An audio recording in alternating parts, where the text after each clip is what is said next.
Саунадағы кездесу. Бегман Ысқақ. Оқыған Қанат Айтөби. Саунадағы кездесу. Сөліктей қара Мерседес төбесі шифрлы жатаған үйдің жанына келіп тоқтады.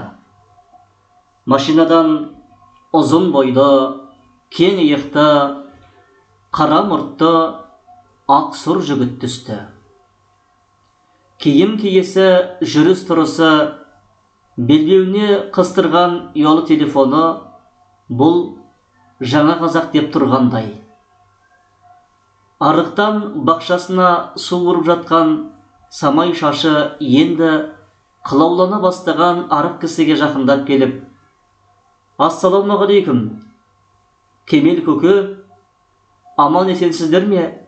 деп кісінің ауыр бейнеттен күстінген қолын ықыластана қысты. «Ау, дүйсенбісің?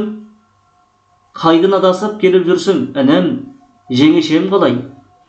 Қалаға көшіп келгелі Тұрсын жеңешемді көрмегелі көп болды. Қалай, аман ба? Келін кепшіктер сау ма?» «Аман бәрі, аман көке. Ол кісі Шымкентке барғалы аңқыл-сыңқылын көбейтті. Бір күні басының сақинасы ұстаса, екінші күні қан қысымы көтеріледі. Үшінші күні радикулиті, ертегіне гастриті мазалайды. Қойшы, әйтеуір несін айтасыз? 5-6 иті бірінен соң бірі талап тыным таптырар емес. Кейде түсімде әкелерім келіп шақырып жүр. Жақында мен де әжеге кетемін ау деп, қамдарыңды жей беріңдер деп бізді қорқытатыны бар. Жеңешемдікі еркелік қой дүйсен, Құдайға шүкір, сенің арқаңда не киемін, не ішемін демейді. Қолын жылы суға малып отыр. Ондай кемпірлер ауылда орақ ұрып, кетпен шабып, тамағын зорға айырып жүр. Өткір кетпенмен шым ойып, суы асып төгілген құлаққа басып, келесіне бұрды да Кемел: «Дүйсен, әлгі 2-3 шамандарың ғой, мектепке ілінгелі бар ма?» «Аман көке, аман. Үлкені бейіл барада бәсті». Кәрім күліп: «Барама жоқ әлде?» «Барадау дейсің бе?» «Шынымды айтсам көке, анығын білмейін. Бала-шаға, үй түрлігі бәрі келдіңізге тапсырып қойғанбыз. Соның мойнында. Қасқырды аяға асырайды демекші, тірлік қаммен біз бір күні Астанада, екінші күні Алматыда болсақ, үшінші күні Мәскеу басқамыз. Кейде мұхиттың арғы жағына да ұзақ кететініміз бар. Бизнес көке, бизнес заңы қатал. Піс аузыма төс деген ертегінің ауылы алыстағалы қашан. Жас кезімде бейнет, қартайғанда зейнет бер деген атам қазақ. Әрекет еткендердің мақұл деді Кемел ластанған кетпенін суға шалып. Сәл үнсіздіктен кейін: «Не тұрыс? Үйге кірейік, жеңешеңнің қолынан дәм тұстатып кет» деді. «Кірсек кірейік көке, кең отырып көсіліп әңгіме дөкел құратын уақыт жоқ. Өзіңіз білесіз, бизнес» деп күлді де машинаның жүк салғышынан бүйірі қамтиған қара сөмкені алып шықты. Бұларды есік алдындағы орта бойлы әйел қарсы алды. Ауыр тұрмыстың көрсеткішіндей дөңгелек жүзін аяусыз әжім тілгілеген, қыр мұрыны мен қалың кірпікті аясы кең жаудыраған қара көздері жас кезінде қас сұлудың өзі болғанын танытқандай. «Біздің үйге әдемі машинамен келген кім десем өзіміздің қайнымыз екен ғой» деп Дүйсеннің келгеніне ықыласы пейіл танытты. «Саламатсыз ба жеңеше? Аман есен жүрмісіз? Тфа, көз назарым тасқа, әлі бәз баяға алғашқы келін болып түскендегі дейсіз. Сол кезде сізге өтірік, маған шын, бүкіл ауылдың боз баласы өзіңізге ғашық еді. Мен де сіздей жар табуды армандаушы едім. Ой бауырым, жеңгеңді шілей асырамақтап жібердің. Шынымен көріп, мені менсінбей кетер» деп Кемел әзілденді. «Отағасы-ау, қалалықтарды білеміз ғой. олардың ойындағысы мен тіліндегісі бөлек-бөлек болатынын айтады да әшейін көңілшін деді. Ой жеңеше, имандай шыным. Айтпақшы, мына сәлем сауқатты анам беріп жіберді. Сізге көптен көп сәлем айтты. Тәуір көретін келіндерімнің бірі еді. Жәудір келінімді сағынып жүрмін. Ол шіркіндер неге қыдырып келмейді екен? Өткен кеткенді айтып, бір шер тарқатсар едік, дейді. Шынымды да жеңеше қыдырып бармайсыздар ма? Балапан басымен тұрымтай түсімен болған заман болды ғой қайным. Ағаң болса мектептен шыға алмайды. Мен болсам үй балашаға мал. Таңертеңнен кешке дейін митың бітпейтін тірлік. Ұшы қиыры жоқ, сонда да жарып жатқан біз жоқ. Үлкеніміз Алматыда оқиды, ал екіншісі Нарайды, Шымкенттегі экономистің оқуына түсіргенбіз. Қатарынан кем қалмасын деп тыраштанып, екеуінің оқуына пәленбай ақша төлейміз. Киімі мен тамағы, жататын жері тағы бар. Тамтығымыз қалар емес. Құрысын, арқа етіміз арша, борбай етіміз борша болып, жалаңаяқ жар кешіп жүріп тапқан тиын тебеніміз солардың жұмырғына жұқта болар емес. Әйтеуір ұл қызымыз өсіп, өзің сияқты адам қатарына қосылып, қолымызды жылы суға малама деп үмітіміз бар. Жәудір, деді Кемел әйелінің сөзін бөліп. Қайның асығыз, шай-пайыңды қамда. Асыққаны нес? Қазан көтерейін. Айында жылында ағасының үйіне бір келгенде асықпай жата жастанып кетпей ме екен бауыр дегендер, деді де дастархан қамына кірісті. Көке, деді Дүйсен. Шай ішіліп бата берілген соң енді келген шаруамды айтайын. Сіздерді 21 қыркүйекке үйге шақыра келдім. Бір-екі күн болып жеңгемізбен әңгіме дүкен құрып қайтыңыздар, деді де ағасы мен жеңгесіне кезек көз тастап, шақырмағанға барма, шақырғаннан қалма дегендей бір сылтау айтып бармай қалмаңыздар. Апам қапа болады. Оны өкпелетпеңіздер дегенді қосты. Ерлі-зайыптылар Дүйсеннің бұл ниетіне ризалық білдіріп, сөз жоқ баратындарын айтып шығарып салды. Өңі түгел түсінде таппаған дәм-тұз, ешкімнен көрмеген ыстық ықылас, әсіресе 3-4 атадан ары қосылатын, елдің аузына ерте еліктен жаңа қазақ атанған Дүйсен мен үй іші танытқан қошемет ерлі-зайыптыларды бір марқайт бастады. Дүйсен мен анасы екеулеп жүріп, қояр да қоймай екінші күні де қонағасын алып қалды. Кешкі астан кейін ағасы екеуі оңаша қалған сәтте Дүйсен: көке, Шымқалаға келіп, оның саунасына түспей кеткеніңіз болмас. Егер рұқсат етсеңіз, мен қазір біреуіне заказ берейін, деді. Деді де ағасының бұл ұсынысқа ықылас ниетін күтпей-ақ телефон нөмірін тере бастады. Алло, маған әке керек еді. Сіз бе? Мен ғой, Дүйсен. Есіңізде бар ма? 22 қыркүйекке сағат 21:00-ге заказ беріп кеткенмін. Иә, барлық келісімшарт орындалды ғой. Әлгі қымбаттарыңызды айтамын. Молодец, старик, өте жақсы. Біз ровно сағат 21:00-де сол жерде боламыз. Екеуміз. Иә, деді де телефонды орнына қойды. Бұлар қаланың солтүстік батысына орналасқан Мөлтек ауданының бір тар көшесін бойлай отырып, ақ түнекемен жабылған еңселі, 2 қабатты үйдің жанына келіп тоқтады. Мұндағылар Дүйсенді күтіп отырған болу керек. Үлкен көк темір дарбазаны сықыры білінбей жайлап сырғып ашыла берді. 3 адам күтіп алды. Еңгезерде екеуі қақпа маңында қалды да, самай шашы қырауланған мосқал кісі құрақ ұшып Дүйсекеңдерге қарсы жүгірді. Ассаламағалейкум өкежан, қош келдіңіздер. Әммәсі таяр тұрыпты, деді Дүйсен мен Кемалдың қолдарын кезек алып. Әммәсі ма? Деді Дүйсен бұл сөзге көп мағына бере сөйлеп. Әммәсі, деді топы киген басын иіп. Дүйсен ағасына бұрылып, жүріңіз көке, деп саунаның киім шешетін бөлмесіне бастады. Дүйшан, Дүйшан. Дүйсен бұрылған сәтте, анауларды қачан үй барсам болады, деді топылы кісі. 15 минуттан кейін деді де, Дүйсен жүре берді. Сауна иесі оң қолын төсіне қойып, басын еп, хоп деді де, көп есіктің бірінен кіріп жоқ болды. Дүйсен, деді Кемел. Екеуі анадан туғандай шешініп, ақ жаймаға оранып алған кезде. Ау көке, осы жалт-жұлт еткен мына байлық бір адамдікі ме? Иә, жаңағы өзбектікі ғой. Оны неге сұрадыңыз? Осынша дүниені бір адам қалай жинаған? Ой көкей, оның жолы көп қой.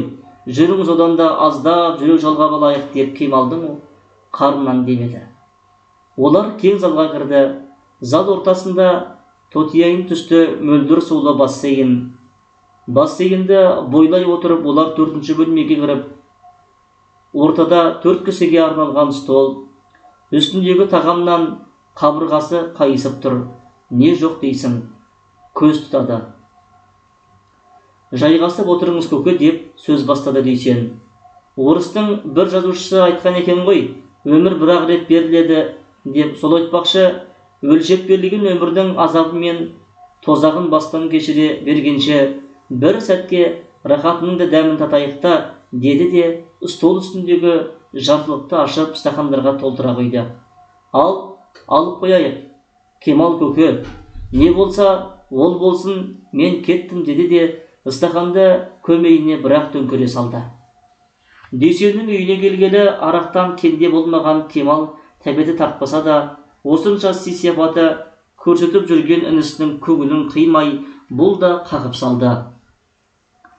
Бірден миына шапты, басы айналып, көзі тұмандалып жүре берді.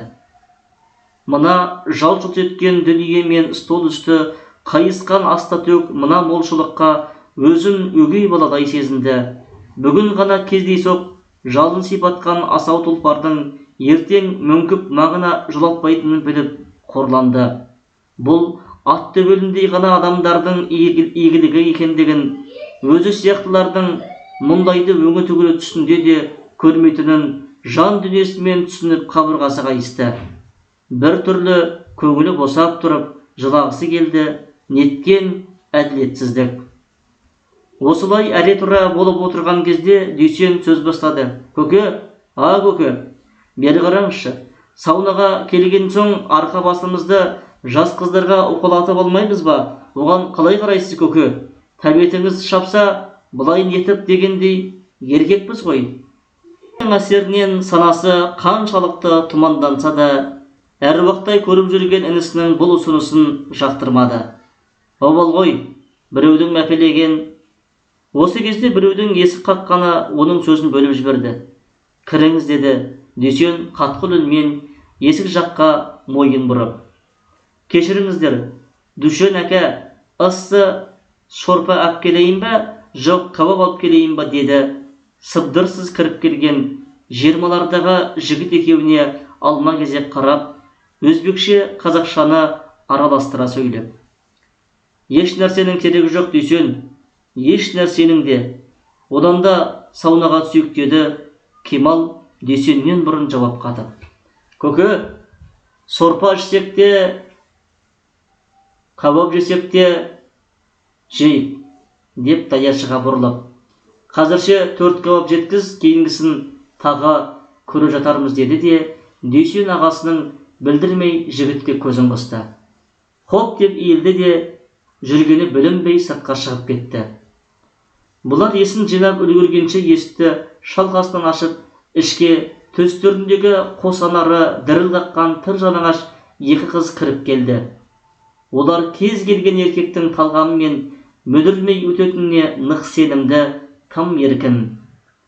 Алдыңғы қыздың жібектей қолаң шашы бүкіл сыртына төгіліп тұр. Бейне қара жібек жамылып алғандай, ешбір дақсыз аппақ балғын денені қолпырта делебені қыздырып көз қызықтырады. Ал жігіттер, деп сөйлей кірген алдыңғы қыз кенет тұла бойы тоғырғандай қалт тұрып қалды. Жаңа ғана көктемнің шуақты күніндей жайнан қаққан жүзін бірден үрей бұлты тұмшалап алды. Әдемі бота көзі шарасынан шыға тұла бойы қалтырап жүре берді. Кемал да жын ұрғандай орнынан атып тұрды. Ақжайманың иығынан сырғып түскенін де байқамады. Жан дүниесін ашу ернеп жүрегі тас жарылардай күйге түсті. Мастығы әп-сәтте тарап, санасы болты көшкен аспандай бірден айқындалып жүре берді де, қасірет пен ашу тоғысқан дауыспен нарай деп ары қарай не айтарын білмей, жай ұрғандай сілейіп тұрып қалды. Қыз есін тез жинады.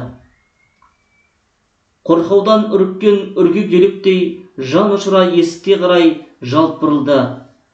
Ақ балтырын жарқ-жұрқ еткізіп, жайылған ұзын жібек шашын шұбалта бөлмеден атып шықты.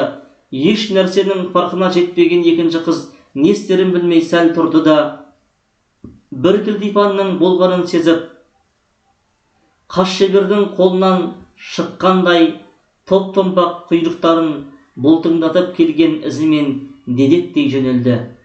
Кемал жүрегін ұстай сылқ етіп жерге отыра кетті.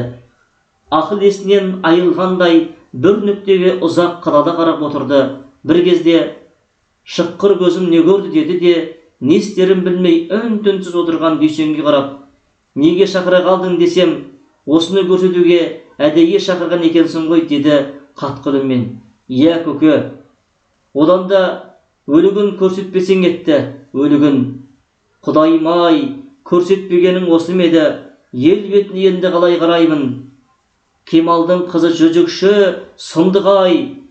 Жан дүниесін күйзеткен қасірет көзінен жас болып парлады. Осына өмірде алдан күткен үміті көп еді. Көңілдің гүлі, көздің нұры болған Құдай берген 4-5 ұл қызды оқытсам, жоғары білім әперсем, қатарынан кем қылмай ел қатарына қоссам, ұлды ұяға, қызды қияға қондырып, қызығын көрсем деген үміт қиыншылыққа мойылтпай алға жетедейтін. Сөйтсем үміті кімді тәрбиелеген, әрбір кісінеген қалталы азбанның белін суытатын байталдыма, мына бетіне салық, көжеңе қатық болған масқарадан қайтса құтылмақ қалай? Бұл жалған күйеден арылу жоқ, бұл майлы күйені басқа емес өзіңнің қызы, кешеге деген мойнына салып мәпелеп өсірген сүйікті де сүйкімді қызы нарайы жағып отыр. Тәрбиеде қай жерден қате жібердік екен, қай жерден? Осынау жегідей жеген ойлар жүрегін аяусыз паршалайтылып, өкпеден өксік көзден жас болып төгілді. Құдайым-ай, мұны көргенімше өлсем етті деп маңдайын тоқпақтады да Кемал. Дүйсен ер адамның соншалықты күйзеліп, көз жасын көл қылған тұңғыш көріп еді. Қабырғасы қайса ағасына жан ашыды. Не деп жұбатарын білмей, оған жаутаңдап қараумен болды. Үнсіз отыра беруді жөн көрмей, көке, қойыңыз, мұныңыз не? Болды, оның бар жұбатқаны. Бұл оқиғаға ағасының қабырғасының соншалықты қайыстыратынын, жан дүниесін аяусыз жаралайтынын аңламаған еді. Тас түскен жеріне ауыр екен енді аңғарғандай болды. Атанаға перзентінің қасіретінен ауыр қайғы жоқ екенін бүкіл болмысымен түсінді. Дүйсен, деді де шамалы уақыт өтіп, солығы сәл басылайын деген Кемал. Не көке, сен әлгі жүзі қараның осындаймен айналысатын қашан білдің? Көке, неден бастарын білмей сәл бөгеліп тұрды да, сырт көзге біздің өміріміз бел ауырмай, балтыры сыздамай-ақ қалқып алып, шайқап ішіп жүргенде көрінеді. Тіпті де олай емес. Аз ғана табыс үшін күндіз күлкіден, түнде ұйқыдан безіп кететін күндеріміз көп болады. Сондай бір естен тана шаршаған кезде осындай келіп демалатынымыз бар. Жасыратыны жоқ, қыз келіншектер жағы да болып тұрады. Зорлық зомбылық жоқ, өз еріктерімен келіп қызмет етеді. Қызметіне қарай ақысын алады. Осындай бір кеште Қызметші қыз: көңілімнен шықпай ренжігенім бар. Сауна иесіне: әкежан, бүгінгі сұлуыңызды мазасы жоқ. Келесі жолы ең қымбат, ең шекер балын бермесеңіз, сізге ренжеймін дедім. Қалада не көп, сауна көп. Біз сияқты клиенттен ажырағып қалғысы келмеген сауна иесі қаупалақтап: кешір Дүйсенжан, кешір.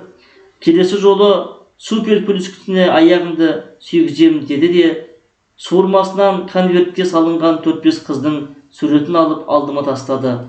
Солардың ішінен Нарай қарындасымды да көріп, жан дүнием ала құйын болды. Алайда ішкі толқынысты сыртқа шығармауға тырыстым. Сонымен көңілім әлем-жәлем болып, ойым сан-саққа жүгіріп, не істерімді білмей үйге көңілсіз оралдым. Қыздарымыз осындай жолға түсіпті деп барсам, итің ұры дегенге намыстанатын қазақ мәпелеп отырған қарқаралы қызыма бәле жауып отырсын деп сенбей, боқтап-боқтап шығарып салар. Одан да өз-өзімен көрсетейін деп шештім де, телефон арқылы қарындасқа 22 қыркүйекке заказ бердім. Сонан соң сіздерді қонаққа шақырып келдім. Одан кейінгі болған оқиғаны өзіңіз білесіз. Сәл үнсіздіктен соң Дүйсен: көке, мен дұрыс істедім бе, жоқ бұрыс істедім бе білмеймін. Бірақ ниетім ақ, мақсатым сіздерге хабар беріп, бірлесе отырып бір шешімге келу болды. Кемал Дүйсеннің сөзін бөліп: қандай шешім? Ол атаңа нәлет, тәнін саудаға салған жүзі қараға қандай шешім болу керек? Бірақ шешім, ол шіріген жұмыртқа. Қарғыс атсын оны, әке қарғысы деді де, орнынан тұрып, иығынан сыпырылып түскен ақ жайманы жамылды да, өрт сөндіргендей қарауытып есікке қарай бет алды. Аз ғана уақыттың ішінде еңсесі түсіп, иіні салбырап, қартайып кетті. Әке қарғыс атты ма, жоқ әлде ата-анасының мына қателігін кешірмей, теріс батасын беретіндігін білді ме? Нарай сол кеткеннен мол кетті. Биыл 4-ші жыл, не өлі, не тірісінен дерек жоқ. Кейбіреулер өзінен өзі қол салдыға жорыса, кейбірі басқа үлкен шаһарға кеткен болар дейді. Ал кейбірі тіпті шетел асқан болуы керек деген болжам айтады. Саунадағы соңғы кездесуден соң Кемал 2 жылға жетер-жетпестен дүние салды. Ақтық темі бітерді айтқан сөзі: Нарай, сені қарғыс атсын болды. Қарағым Нарай, мына жалғанда тірі жүрсең, қай жердің суын ішіп, қай елдің дәмін татып жүр екенсің. Сен сияқты қазақтың құралай көз, қолаң шаш, айғабақ алтын кірпік қызыл ерін аруы, өз халқының бір атпал азаматының асыл жары, 3-4 қара домалақтың аяуланасы, кәрі ата-енеңнің сүйікті келіні болып жүрсең, оған сенің толық мүмкіншілігің бар еді. Мына жарық дүниеге келтірген ата-анаңның одан артық Алладан тілер арманы жоқ еді ғой. Әттең. Әңгімені оқыған Қанат Айтөби. Құрметті оқырман, менің сырлы сөз әдеби YouTube каналыма тіркеліп, лайк басып, қолдап кетулеріңізді сұраймыз.